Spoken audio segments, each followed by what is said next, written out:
Hi, I'm Zeke with the Eastside Church of Christ in Baytown, Texas. Thanks for joining us as we continue our study in the first letter to the Corinthians. We're in chapter 8. Previously in chapter 7, Paul had touched on some issues regarding marriage to various groups of people. He spoke to the unmarried, to the married, and to widows. And now he moves on to another issue. And in this chapter and in the couple to follow, Paul will address the matter specifically of Christians eating things that have been sacrificed to idols. But really, what Paul is talking about is the freedom or the liberty that a Christian may have to do something that he's okay with, or perhaps refrain from it so that he doesn't make his brother stumble in his own conviction. In the 10th chapter, he's going to touch on some very specific warnings against this issue, but here he begins by arguing on the basis of the supremacy of love over knowledge. Now, Paul will not say that love always trumps knowledge, but he says that certainly at the very least, knowledge should be tempered with love. Now, while recognizing that some may have the correct knowledge of God and idols and the difference between them, he points out that all might not. And it might be very easy by an abuse of liberty to cause those who have weak consciences to stumble. And he'll tell us late in the chapter that that would be a very serious offense. Even if we make a brother to stumble, he says we sin not only against that brother, but we sin against Christ as well. And so he's going to show us how we can avoid those kinds of conflicts. Let's read together in the first few verses of 1 Corinthians chapter 8, where Paul addresses love and knowledge. In 1 Corinthians 8, beginning in verse 1, Paul says, "Now concerning things sacrificed to idols, we know that we all have knowledge. Knowledge makes arrogant, but love edifies. If anyone supposes that he knows anything, he is not yet known as he ought to know. But if anyone loves God, he is known by him." Paul says in verse 2 that if anybody thinks that they know something, well, maybe it's not as true as they think it is. Maybe he doesn't know as he ought to know. And maybe this knowledge that they claim to have was merely their own fallible conclusions. They may have settled the issue in their minds with an argument such as since idols are non-entities and since food is indifferent to God, then it doesn't matter what we eat or where we eat it. And so they thought, what's the big deal? It's settled, right? I know this. But the problem was that this knowledge made them arrogant. One version says that they were puffed up. And so we see yet again Corinthian arrogance raising its head. Now, we should know that Paul is not ridiculing knowledge in general. For instance, he never despises accurate teaching, nor does he ever conclude that knowledge is unimportant. In fact, he frequently refers to knowledge in a very positive way. In Romans chapter 15 and verse 14, Paul wrote, "Concerning you, my brethren, I myself also am convinced that you yourselves are full of goodness, filled with all knowledge, and able also to admonish one another."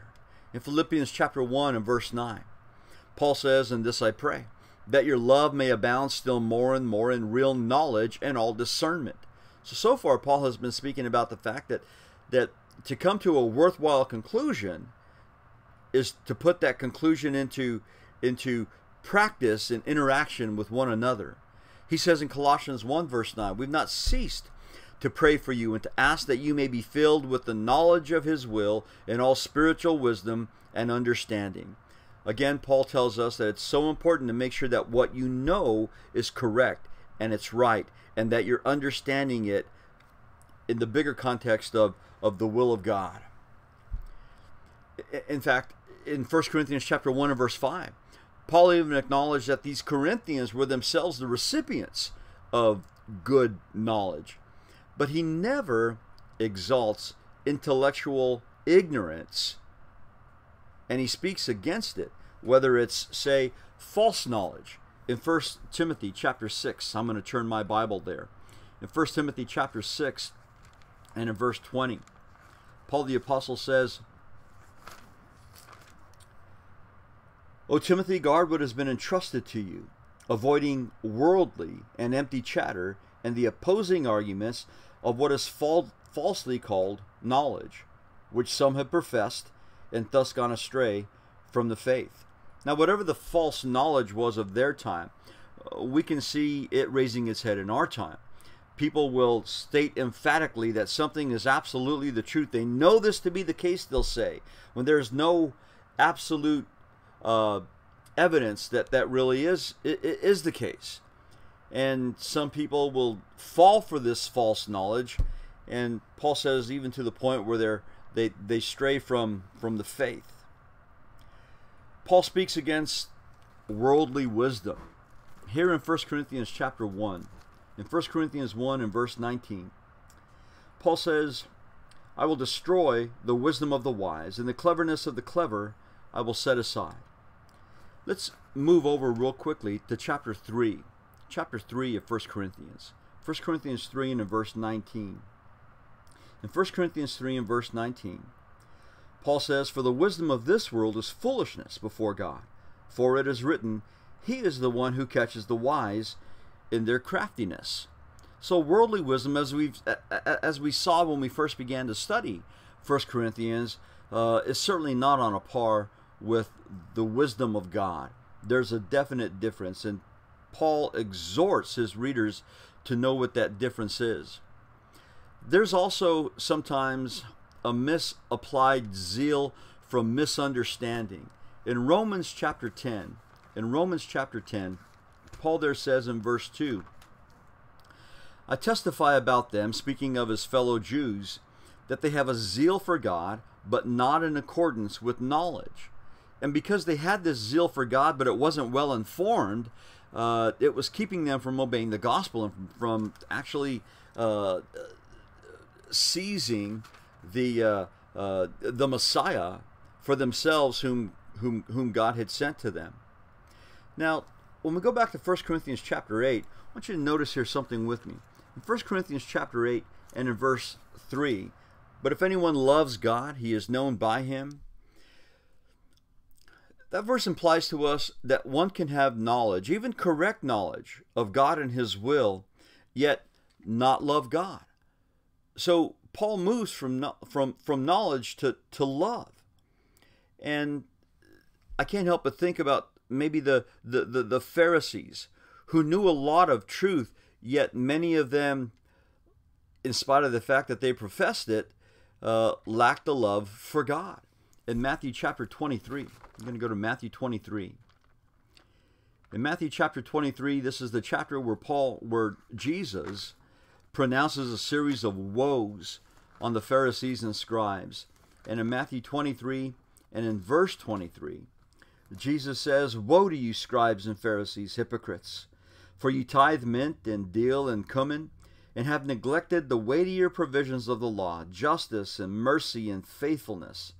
These are the things which you should have done without neglecting the others. Now, the implication is that if you're going to know about God and to want to obey him in the very minute matters, such as the tithing of your household spices even, that you would have a love that is instilled in you by God, that motivates you to do what the right thing is. In John chapter 5, and in verse 42, in John 5 and in verse 42, Jesus said, I know you, that you do not have the love of God in yourselves. And he speaks these to, again, religious leaders who were wanting to glorify themselves. They loved the praise of men more than they loved the praise of God. So there's got to be certainly a love for God, but there must also be a love for truth. In 2 Thessalonians chapter 2, turning my Bible to 2 Thessalonians chapter 2.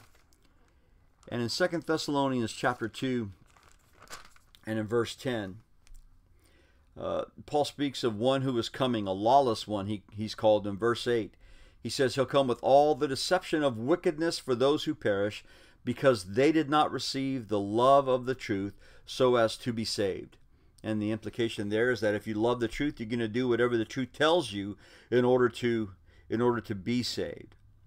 And of course, all of that means that loving God involves keeping the commandments of God. Jesus himself said, if you love me, you'll keep my commandments. And so Paul infers that it's possible for Christians to know the truth and yet fail to obey it or properly apply it, at least. And those members back in 1 Corinthians chapter 8 who thought their superior knowledge granted them license to make decisions that really sprang from their own personal ideas or their own fallible conclusions had never learned to, what Paul says, look out not only for your own personal interests, but also for the interests of others. And this really is Paul's point, that you ought to love others enough to be able to make some allowances for them in spite of the knowledge that you have. Now, the brother whose love for others who are weaker will determine his behavior in controversial issues. And he'll acquire what really is true wisdom, the ability to see things as God sees them. And I think one thing that the Bible makes plain to us is that God really loves those who really love their brethren and will treat them accordingly, will treat them with love. So knowledge is only a part of a Christian's preparation, knowing how to use it, then actually applying that knowledge. That's real wisdom. That's what Paul calls faith working through love in Galatians 5 and in verse 6.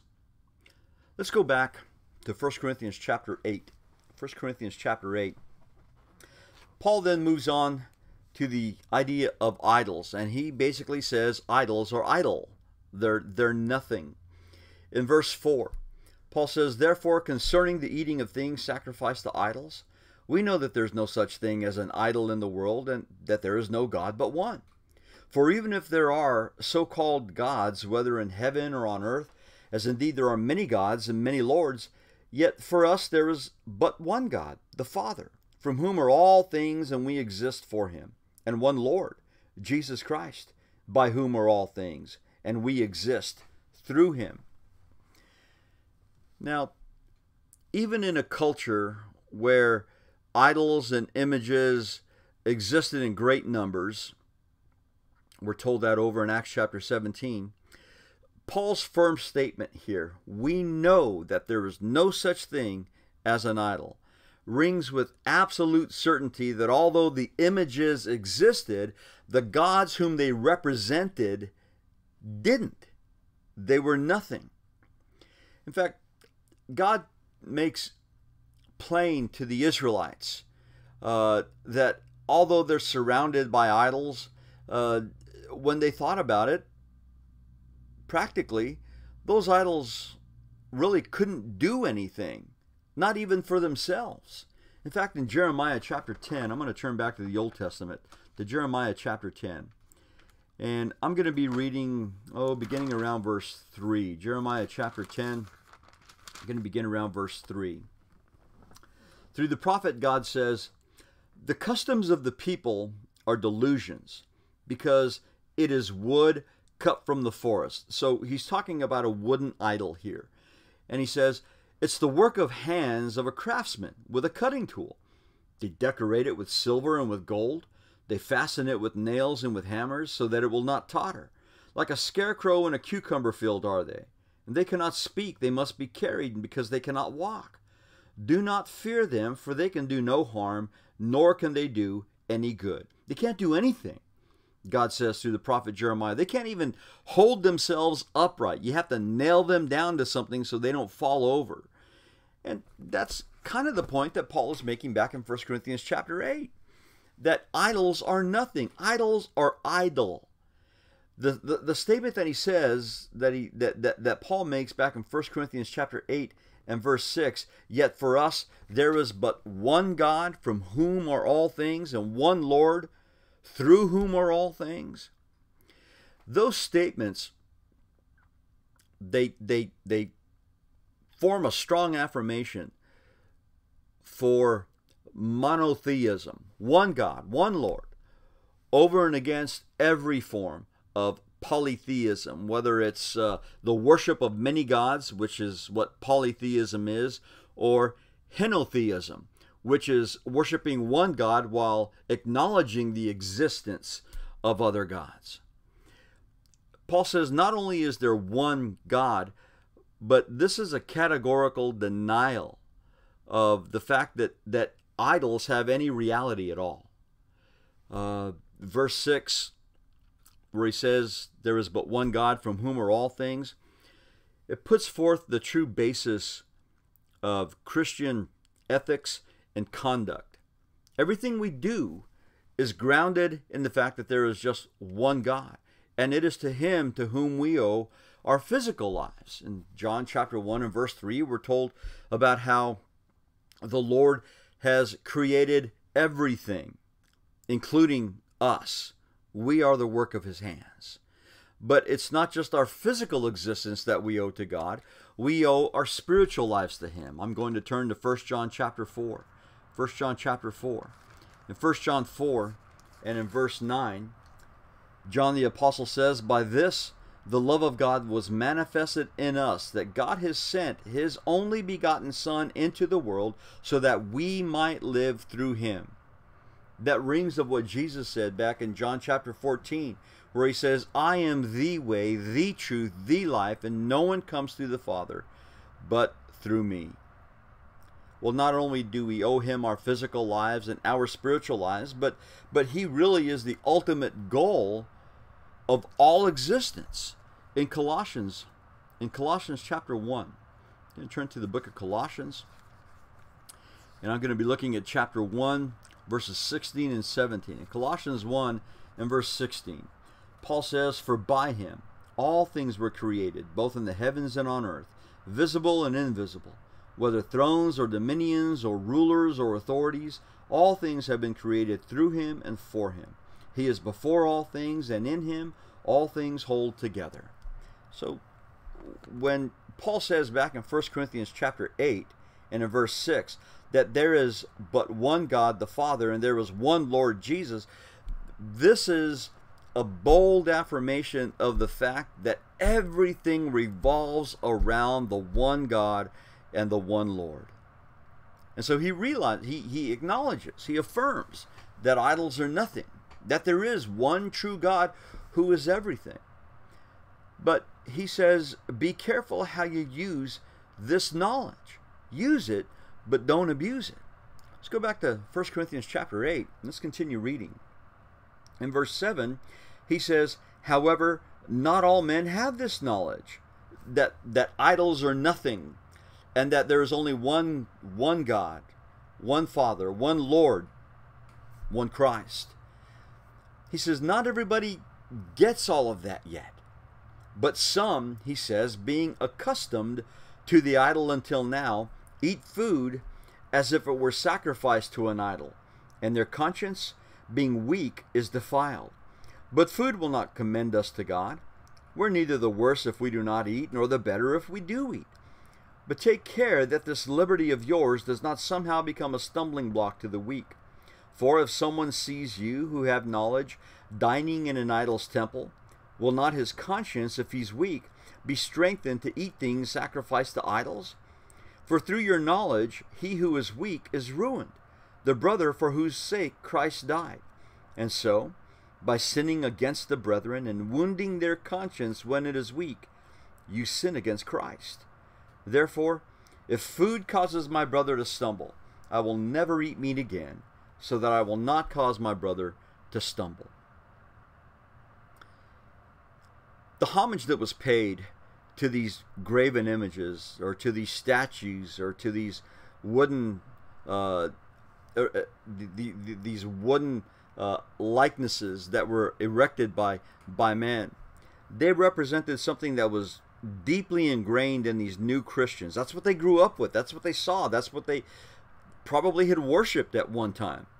And it was difficult for some to replace their sensitivity toward those former objects of their devotion with a much more clear conviction of the truth of this new God that they sought to follow. And Paul says, while men may intellectually know certain things, there's still some difficulty in separating the connection of their actions, of what they do now, with what it was they used to do. In fact, look with me again here in chapter 7 and in chapter 8. He says in verse 7, not all men have this knowledge. He says at the end of verse 7, their conscience being weak is defiled. The weak brother is not necessarily one who is easily influenced to do wrong, but somebody who doesn't quite understand his liberty in Christ yet. He says their conscience is defiled. It's unsettled. They're filled with doubt. They don't have the conviction that those who have the knowledge of the separation between the God of life and lifeless idols have. Unlike the pagan religions, where eating of the animal sacrifices was basic to the practice of that religion, God's kingdom, we're told in Romans 14 verse 17, doesn't consist of food and drink, but rather righteousness and peace and joy in the Holy Spirit. And those with the knowledge understood that. But again, Paul says, not all men have this knowledge. Now, in verse 8, Paul says, but food will not commend us to God, and we're neither the worse if we do not eat, nor the better if we do eat. That may indicate that those who felt that their knowledge was superior may have also felt that their eating in pagan temples made them stronger or better. Not so, Paul says. It doesn't make you better. You're not better if you do, and you're not any worse if you don't. It doesn't really matter. However, what they considered as their strength was really an occasion for stumbling of their brethren. And lest we should think that, well, I don't care, I'm going to do what I want because I don't care what anybody else thinks. We should know that Jesus doesn't take kindly to those who were causes of stumbling. In Matthew chapter 18, I'm going to Matthew chapter 18. In Matthew 18, beginning in verse 6, Jesus says, whoever causes one of these little ones who believe in me to stumble, it would be better for him to have a heavy millstone hung around his neck and to be drowned in the depth of the sea. Woe to the world because of its stumbling blocks, for it is inevitable that stumbling blocks come. But woe to that man through whom the stumbling block comes. If your hand or your foot causes you to stumble, cut it off and throw it from you. It is better for you to enter life crippled or lame than to have 2 hands or 2 feet and be cast into eternal fire. And we'll stop there. Jesus makes the point that there's always going to be something that can cause one of those who belong to him to go astray, to stumble, to sin. He says, but woe to the one through whom it comes.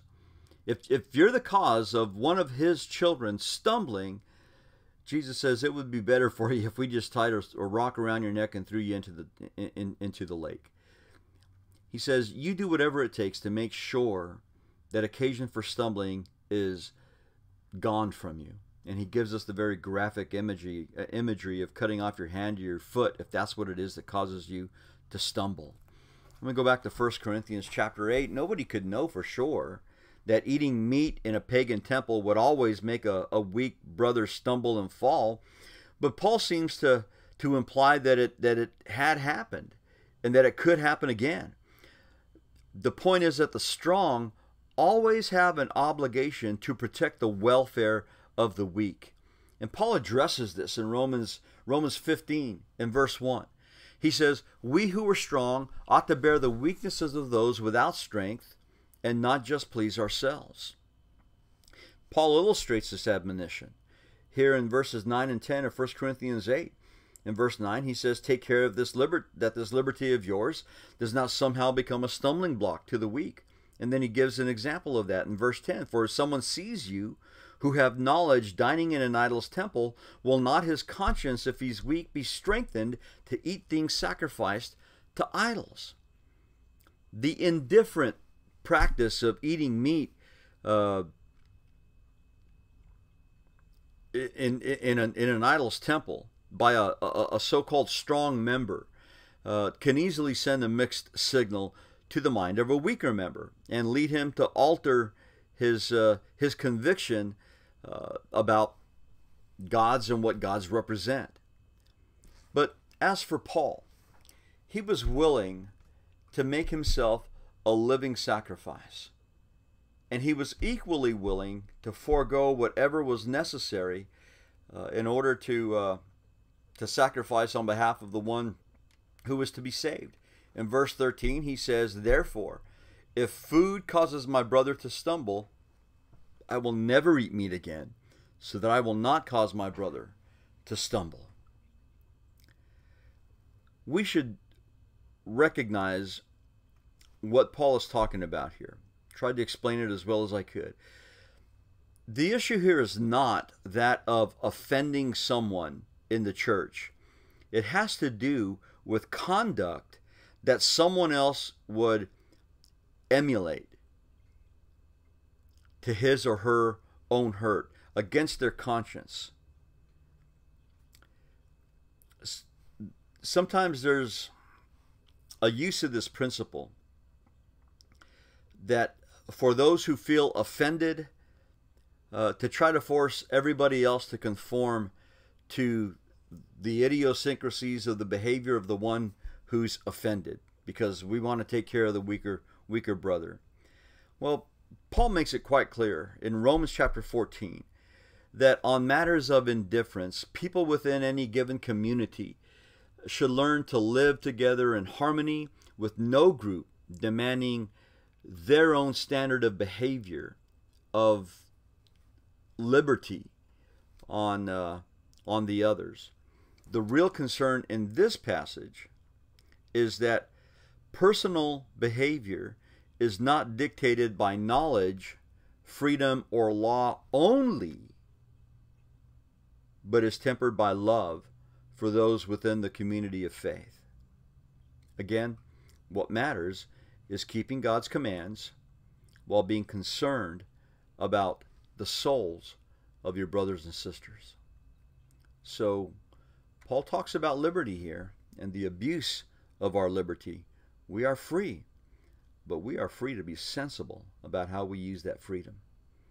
Thanks for joining us. Hope we'll see you again. God bless you.